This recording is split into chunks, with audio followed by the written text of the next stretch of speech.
This is HOVERAir X1 Pro, and in this video I'll show how you can enter or exit the manual flight interface or the, regular flying camera on this device.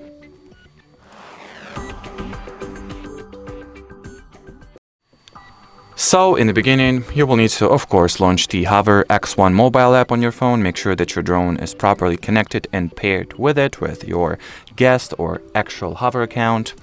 Now open the Hover section here.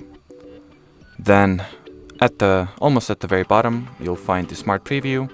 So tap on it, wait until your device connects to the drone's Wi-Fi hotspot. So once the connection between them is properly established, here is your manual flying interface as you would, get on pretty much any other drone out there.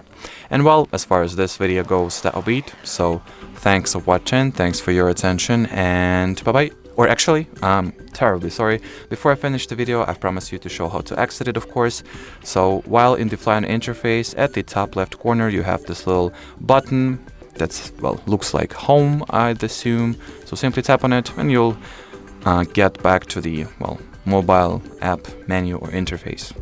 And that would be definitely it. So thanks for watching and bye-bye.